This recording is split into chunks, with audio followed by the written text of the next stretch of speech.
उसमें आपने 2 नई एक्ट्रेसेस को मौका दिया है। आजकल आप नए एक्ट्रेसेस के साथ काम कर रहे हैं, तो कुछ खास वजह है कि नई एक्ट्रेसेस को मौका दिया जा रहा है यहाँ पे? एक दीपिका पादुकोण और दूसरी Divya in Chak De India. No, Chak De India में मेरे ऑपोजिट कोई नहीं है. There is no heroine opposite me in Chak De India. I think there 16 girls but there is no, मतलब I am related to all of them, but ऐसा कोई, मतलब normally heroine is a romantic lead, so I don't have a romantic lead in Chak De India.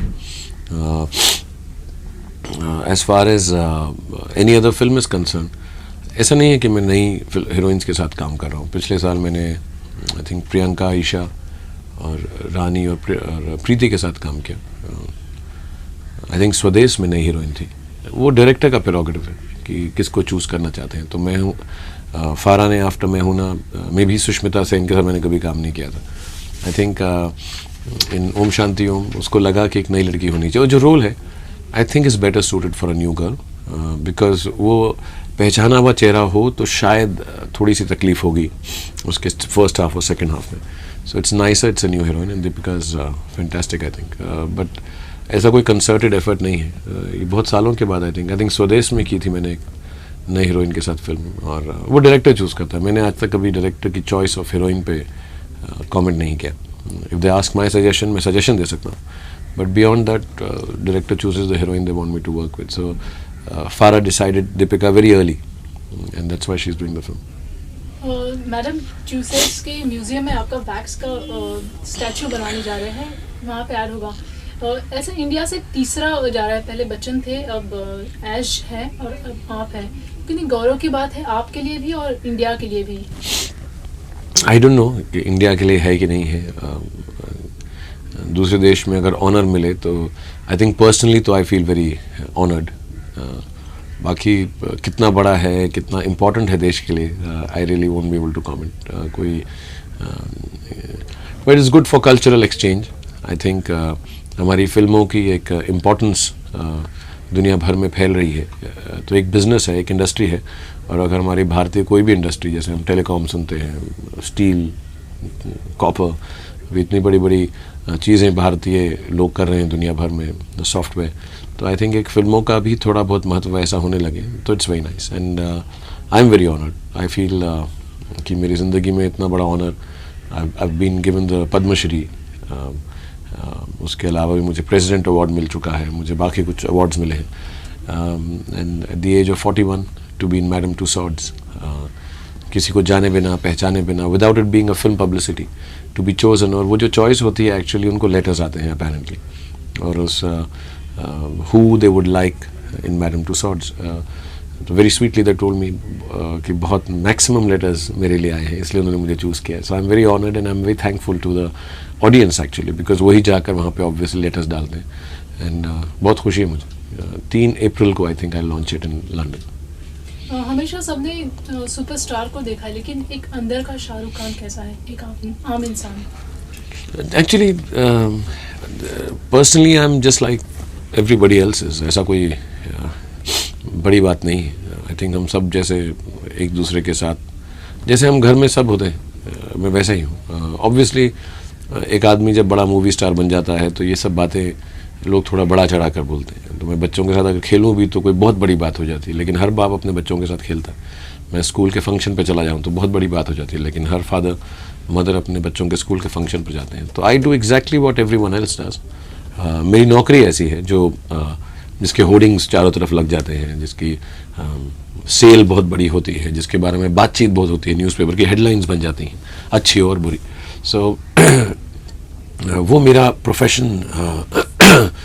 Professional image है. But personally my life is exactly as normal as anybody else is. Of course मेरे काम की वजह से कुछ अजीब अजीब चीज़ें करनी पड़ती हैं. I don't think everyone gives interviews. I don't think everybody goes and does press conferences as often as I do. लेकिन अदरवाइज पर्सनल लाइफ मेरी बहुत कॉमन सी है, बड़ी बोरिंग नहीं है, जैसे सबकी होती है वैसी है. उसमें कोई अलग या कुछ अलगपन नहीं है मेरी पर्सनल लाइफ में. जितने आपको चाहने वाले मिले हैं उतने क्रिटिक्स भी मिले हैं, तो किस तरह से कमेंट करेंगे इसके ऊपर?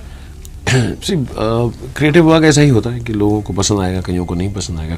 कभी कभी बहुत सालों में एक बार ऐसा काम हो जाता है जो सब लोगों को पसंद आए, जैसे दिल वाले दुल्हनिया है या कुछ कुछ होता है या 1 or 2 फिल्म्स, बाजीगर, डर, ऐसी कुछ फिल्में होती हैं। मैंने 50 फिल्में की हैं, उसमें से मुझे लगता है ऐसी 8-10 फिल्में मैंने की हैं जो सबको पसंद आई होंगी।